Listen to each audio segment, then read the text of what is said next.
আপনারা দেখেছেন কয়েকদিন আগে উগ্র সাম্প্রদায়িক শক্তি আরএসএস বাহিনীরা তারা দীনবন্ধু দীনকৃষ্ণ ঠাকুর তিনি যে একটা সঠিক ধর্ম প্রচারিক মানুষ এবং যুক্তিবাদী মানুষ, সেই যুক্তিবাদী মানুষের সঠিক তথ্য ভারতীয় সাংবিধানিক নিয়ম অনুযায়ী ভারতের ঐক্য একতা শান্তি সংহতি সম্প্রীতির স্বার্থের জন্য তিনি সঠিক কথাটা তুলে ধরেন জনসাধারণের কাছে।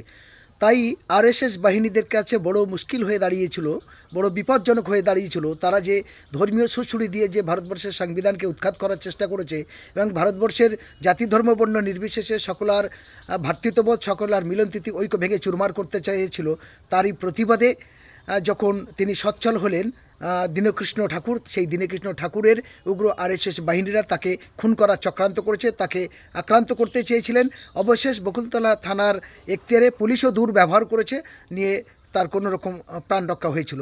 আজকে তারই প্রতিবাদে ওই উগ্র আরএসএস সাম্প্রদায়িক শক্তি ওই গুন্ডা বাহিনী দুষ্কৃতীদের গ্রেপ্তারের দাবিতে আজ বেলা 12টা অর্থাৎ আজ 15ই ফেব্রুয়ারি 2024 বৃহস্পতিবার ঠিক দুপুর 12টার মধ্যে জয়নগর থানার সামনে আপনারা সবাই উপস্থিত হন।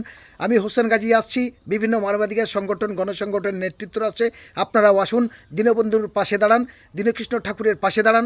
সঠিক তথ্য সাংবিধানিক অধিকার, ভারতবর্ষের জাতি ধর্ম বর্ণ নির্বিশেষে সকলের ঐক্য একতা মিলনতিথি, ভারতবর্ষের সংবিধানকে বাঁচাতে, গণতন্ত্রকে বাঁচাতে, মানুষের ঐক্য একতাকে সংহতিকে বাঁচাতে আপনারা দলে দলে যোগদান করবেন। এখানে কোনো জাত নাই, কোনো ধর্ম নাই, কোনো দল নাই, সবাই ঐক্যবদ্ধভাবে মানুষ হিসেবে মানুষের পাশে দাঁড়ানো।